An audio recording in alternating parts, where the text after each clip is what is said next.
certain countries are experiencing more water scarcity, more water stress than others. So in the light yellow, those countries are experiencing low stress. Go ahead and read the map. Let's see. And the darker yellow, those countries are experiencing low to medium stress. The orange, those countries are experiencing medium to high stress. And the red, those countries are experiencing high stress. And the dark red, those countries are experiencing extremely high stress. Where's America? What are we experiencing? Medium to high stress. Medium to high stress water scarcity. So, I mean, that's something that we can take into effect. And we have some places over here in South America that are experiencing very low stress volumes. And why do we have water stress? These are the factors that contribute to it. Climate change, droughts and floods, overuse, meaning too much water use. What better practices can we put in place to better preserve? Overuse of our aquifers, population demand. How many people are on our earth? 8 billion. So as the population continues to grow, the demand for the product is going to continue as well, correct? Yes. All right. And then droughts. What is a drought? What is a drought? Raise your hand. What is a drought? London? Lack of rainwater or water or like rain. Lack of rain, lack of precipitation. And it's not that it's not raining at all, it's that they're not getting enough that we need. And if it's a lack of rain, then that means that our crops are not being watered. If our crops aren't being watered, then what else is happening? We're not getting crops. And then we're not getting crops, we don't have food in our grocery stores. And if we don't have food in our grocery stores, we don't have food, and then that's when people begin to starve. That's when we have the issue of starvation. Alright, so let's go ahead and read over the following questions and share your responses with the class. So I'm going to go ahead and let you guys read over the following question. Here we're using our Scamper question method again. Our first one, if you had a water limit, what would you substitute every day to help conserve water? Number 2, C, can you combine in your everyday routine to help conserve water? What can you combine in your everyday routine to help conserve fresh water? A, what can be added to help conserve fresh water? M, what can be modified in Cape Town, South Africa's plan? P, how can reused water be put to other uses? E, what can you eliminate from your everyday life to help water conservation?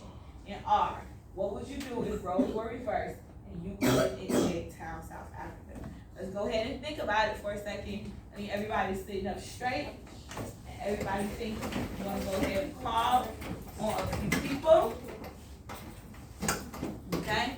I'm going to go ahead and call on a few people. All right, S, if you had a water limit, what would you substitute every day to help conserve water? Annabelle? I would cut my bath water like in the video. I can't hear you. I would cut my bath water like in the video. Okay, so maybe shorter showers. Annabelle says she'll collect that bath water. And then you got shorter showers. Who takes like 30-minute showers sometimes? I know all of us can do that. Some people are like, no. Yeah, no? Some people are like, no, that is too long. We gotta cut that out. We can't be showering that long. We got issues going on here. C, what can you combine in your everyday routine to help conserve fresh water? Christine? Like the lady in the video, I could like start like saving wastewater and like start taking clean showers. Okay. So like the lady in the video, save water, use it to save baths with, okay? A, what can be added to help conserve fresh water? How can we help conserve fresh water? Ethan? Like having water reserves or amount of water, or like emergency water, whatever you need, like some extra water. Okay. M, what can be modified in Cape Town, South Africa's plan? So can they have a better plan? Can they have a better plan to better help their people out? How can they better? I'm not hearing from anybody over here. What can they do to help their plan out? You gotta think about it. All right, anybody? Nyasha. I'm so like the government, they can get more involved, because that doesn't seem like they're like really involved in this. She said the government can get more involved. Doesn't seem like the government is very involved.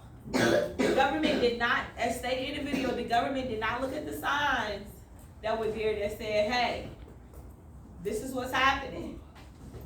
There are signs that said that Day Zero in Cape Town, South Africa was going to come, but their government did not do anything about it. So they absolutely, they need to take more action. Now they want to take action when things are getting, dreadful. Like, Yes, London. they could add more water and Infrastructure, yeah, so their reserves, their aquifers, things of that sort. What letter would P? How can reused water be put to other uses? We talked about this. How can reused water be put to other uses, Elijah Wan? Like, we can reuse our bath water as toilet water. Okay, so you take your bath water, you use that to fill up the toilet, right? Because then the toilet will automatically flush with that. You guys didn't know that? All right, who else? Frost? We could use like old bath water to water your plants. Old bath water to water your plants, yes. So you're just not out watering your grass as normal on a good sunny day anymore. Can't do that.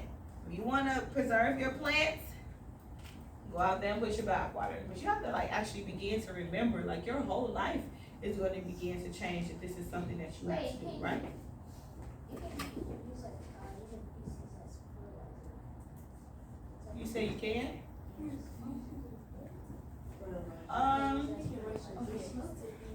I think that maybe not. At least we have to look into that. But that's what they use. They use horse feces to grow plants and things of that sort. Yes, it is called fertilizer. Yes. All right, and then E. What can you eliminate from your everyday life to help water conservation? Can you not take a bath every day? Yeah. That lady said she took a bath every 2 mornings. Can you do that? You can't skip one bath to help. You can use, some people already skip it. You can use a baby wipe. You can use the water that you used from the last bath and just wash up every day. You don't have to actually get in the bathtub. Y'all have to stop. Don't even get me started because y'all probably ain't clean out y'all tub. You didn't clean out your tub, it's so dirty. You clean out your tub every time you take a bath? Right, so you already using the dirt, so let me not get started with y'all, okay?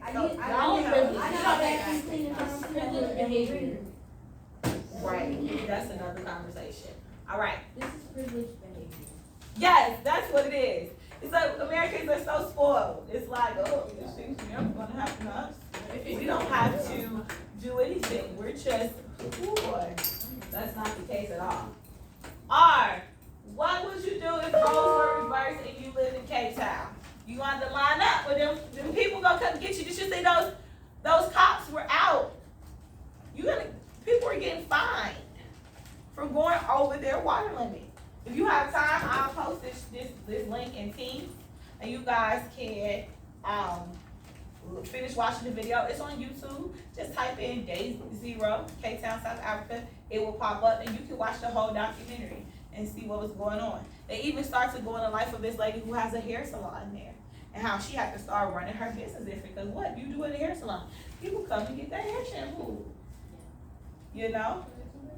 So I think that she made people start coming with their hair shampooed already, and then she just does the rest of it. That's what she was doing. So you see how it has affected the whole community. Okay, it has affected the whole community. So nevertheless, we're gonna go ahead and move on. And we're gonna do our own research. We're gonna go ahead and get into groups, okay? And you have a couple of questions that you're gonna begin to research with your groups. This strategy is called Jigsaw, and what it is, we make you all become the experts. So one team is going to have Cape Town, South Africa to research, and what are you going to research? All of these questions. Question number 1, why is there a water shortage in the countryside city? of your country or your city that I have given you in your group? 2, what solutions are being put in place to help the people or country? 3, is there a water limit? 4, how does climate change influence water scarcity that is stressed in this country? Number 5, what infrastructure does this country like city have in place? And number 6, how is water being wasted in this country? Okay? So, who did I say we're gonna be those group leaders earlier? Okay, so Brylan group leader, Niasha, Anaya, and Justin. 1, 2, 3, 4, 5, I need one more. And Christine, okay. Alright, so what we're gonna go ahead and do, I'm gonna go ahead and put you in groups, and you guys are going to go ahead and start doing your research. You can pause it, or you can stop.